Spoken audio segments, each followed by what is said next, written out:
It was a quiet afternoon in our neighborhood, sunlight filtering through the trees, birds chirping, and my wife taking a peaceful walk. She wore her usual off-duty attire, relaxed but confident. On her hip, secured and legal, was her service weapon.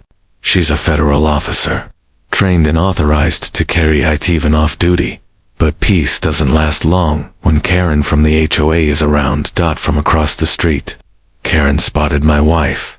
Her eyes widened, her mouth dropped, and within seconds, she was on her phone screaming into it like the world was ending.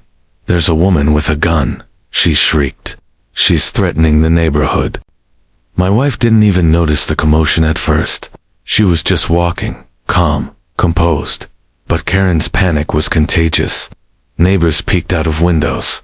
A few stepped onto their porches. And then dash sirens. The sound of police sirens grew louder, slicing through the calm suburban air like a warning. 2 patrol cars pulled up, tires crunching on the pavement. Officers stepped out, alert but cautious, hands hovering near their HOLSTERS.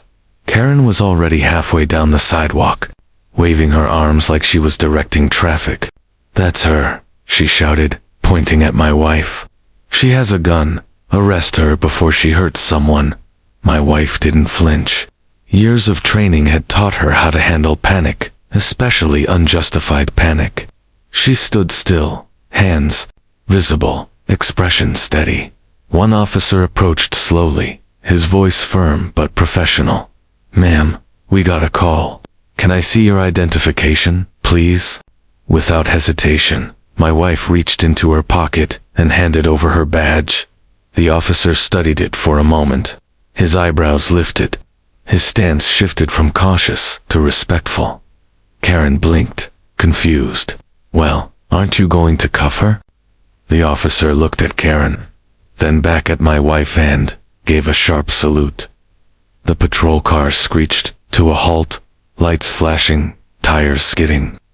Officers spilled out with practiced urgency, hands near holsters, scanning for the so-called threat. In just 42 seconds, the street turned from peaceful suburbia into a tactical scene. My wife stood her ground. No panic, no retreat.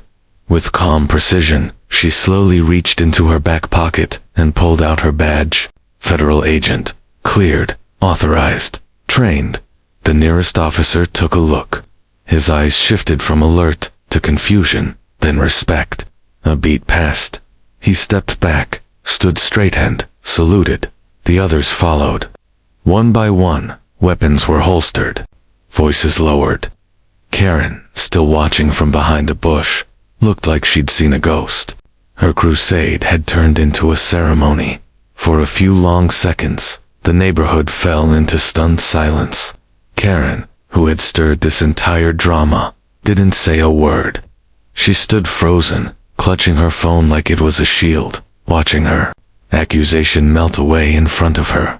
The officers, now respectful, chatted briefly with my wife. She responded with firm professionalism, explaining her presence, her badge, and her rights.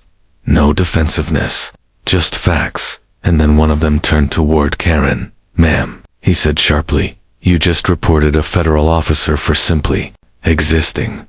Karen didn't answer. Her face flushed deep red. She tried to laugh it off, mumbling something about safety and neighborhood protocols. But it was too late. The damage was done not to my wife, but to Karen's own credibility. Neighbors began whispering. Some shook their heads. Others looked away. For someone who prided herself on keeping the peace, Karen had just created a storm. The officers left with nods of respect, and my wife continued her walk, dignified, unshaken. But the neighborhood wasn't the same anymore. Karen's call had exposed more than her ignorance. It revealed her bias, her paranoia, and her need for control. People who once nodded politely to her now avoided eye contact. The HOA meeting that week was tense. Whispers turned into questions. Why did she call the cops? Did she even ask who the woman was? Karen tried to defend herself. She claimed she was just being cautious, that she didn't know. But the damage was done. Her authority, once unquestioned, was now fragile. And my wife, she became a quiet symbol of strength. Neighbors who had never spoken to her before now offered smiles, greetings, even apologies. The narrative had shifted and Karen was no longer the voice of the neighborhood. Word spread fast. The incident wasn't just neighborhood gossip. Anymore it became a talking point in local forums, HOA group chats, even a few community blogs.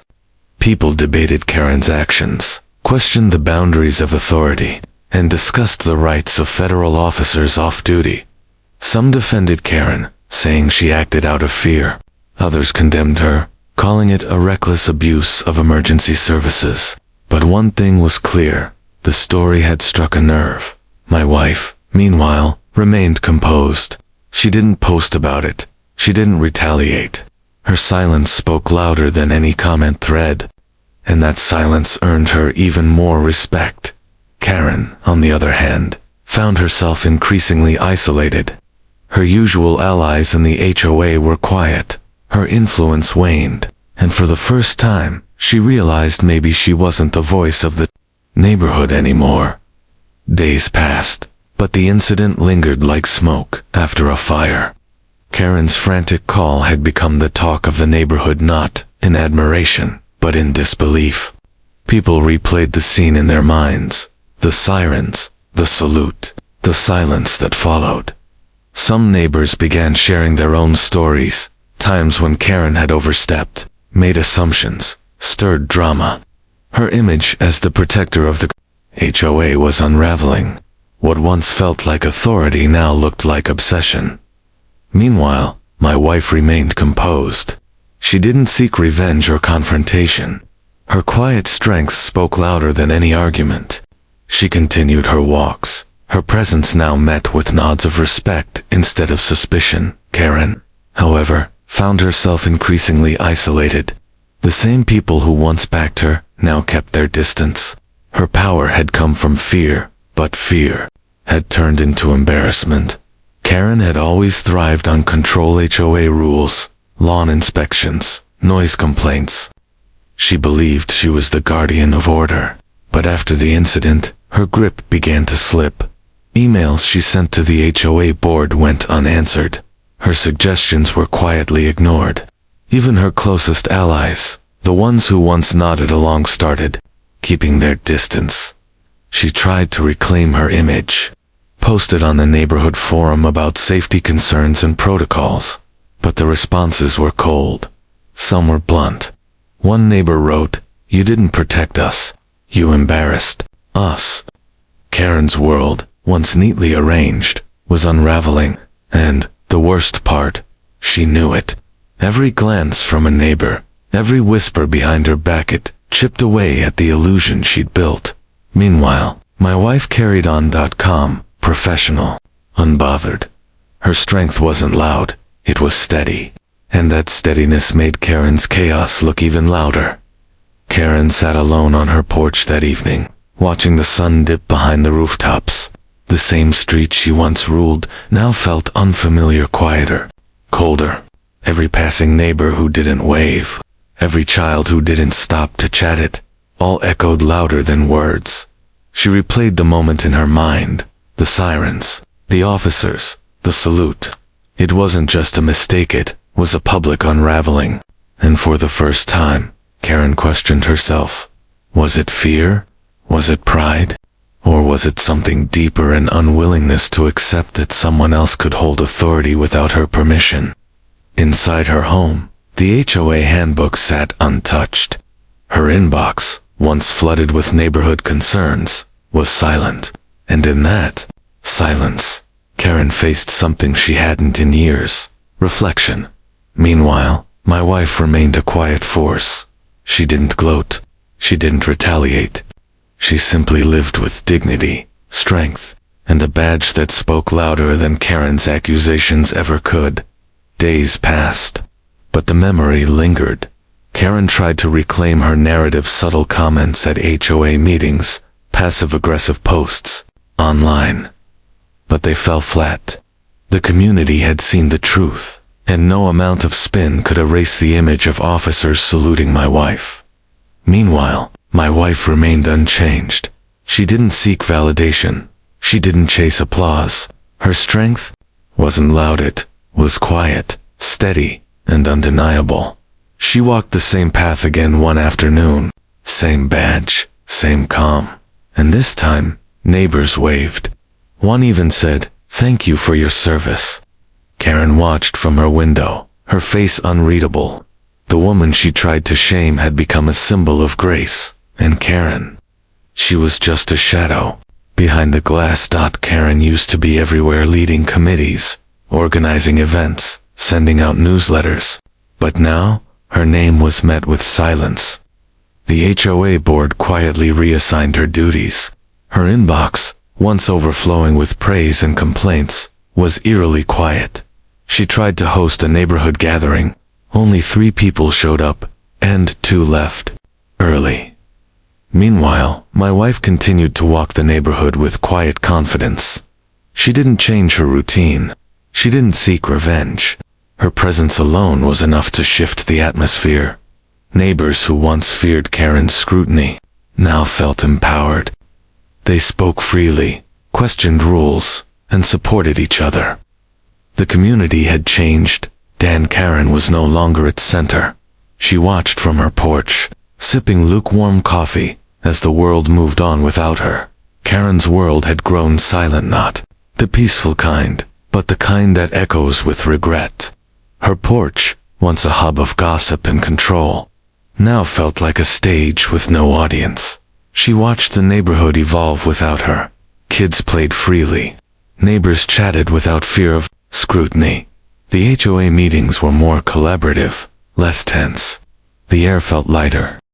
And my wife, she remained the same, steady, composed, and quietly powerful. Her presence had reshaped the community, not through confrontation, but through grace. One evening, Karen saw her walking again. No sirens, no panic, just calm footsteps, and a badge that no longer needed explanation. Karen didn't call anyone. She didn't speak. She just watched hand for the first time. She understood that respect isn't demanded. It's earned. Karen never said sorry, not with words, but her actions began to shift. She stopped sending complaints. She skipped the next few HOA meetings. Her porch, once a platform for judgment, became a place of quiet observation. And when she saw my wife again walking with the same calm, the same badgie, she didn't flinch. She nodded. It wasn't much, but it was something. My wife nodded back. No bitterness, no triumph, just acknowledgement. 2 women, standing on opposite ends of a story, sharing a moment of silent understanding. The neighborhood had changed. Karen had changed. And while the scars of that day still lingered, they had begun to fade, replaced by something quieter, something more human. The neighborhood had changed, not just in how it saw Karen, but in how it saw itself. People were more open now. Conversations flowed without fear of judgment. The HOA meetings became less about control and more about collaboration. The tension that once lingered in the air had lifted, replaced by something softer. Understanding. Karen still lived there. She still walked the same streets, but she walked differently now. Lower, quieter, more aware. She no longer barked orders or filed complaints. She listened, and my wife, she remained a quiet pillar. Her presence reminded everyone that strength doesn't need to shout, it just needs to stand. The incident had started with panic, but it ended with perspective. And in that shift, the neighborhood found something it hadn't known it was missing: balance. Time moved on, but the memory of that day remained etched in the neighborhood's rhythm. Karen no longer tried to lead. She listened more, spoke less. Her porch, once a pulpit, became a place of quiet contemplation. And though she never publicly admitted fault, her actions spoke of a woman changed, not broken, but humbled. My wife continued to walk those streets. Her badge still rested on her hip, but it was no longer the center of attention. It had become a symbol not of authority, but of earned respect. Neighbors had learned something too. That fear can be loud, but truth is steady. That assumptions can spark chaos, but understanding can restore peace. And in that silence, the neighborhood found something rare: growth. The story of that day became more than just a neighborhood incident, became a quiet legend. Not because of the drama, but because of the shift it inspired. Karen, once the loudest voice, had become a listener. Her porch remained quiet, her presence subdued. She no longer tried to control the narrative, she simply existed within it. My wife continued her walks. Her badge, once a trigger for panic, was now a symbol of calm. People greeted her with warmth, not fear. Children waved. Elders nodded. The community had learned to see beyond assumptions, to recognize strength in silence, and dignity in restraint. And though no one spoke of that day directly, its impact lingered. It had taught the neighborhood something rare, that respect isn't about titles or rules, it's about how you carry yourself when no one's watching. It started with a walk, a badge, a misunderstanding, but it ended with transformation. Karen's call to the cops could have sparked chaos. Instead, it sparked change, not just in her but in the entire neighborhood. People learned to pause before judging, to ask before assuming, to listen before reacting. My wife never sought to be a symbol. She simply lived with integrity. But her calm in the face of chaos became a quiet lesson for everyone watching. And Karen, she faded from the center but not from the story. Her mistake became a mirror, her silence a kind of apology, and her change, however subtle, proved that growth is possible even for those who resist it most. The neighborhood moved forward, stronger, wiser, kinder, all because one woman walked with a badge and never backed down.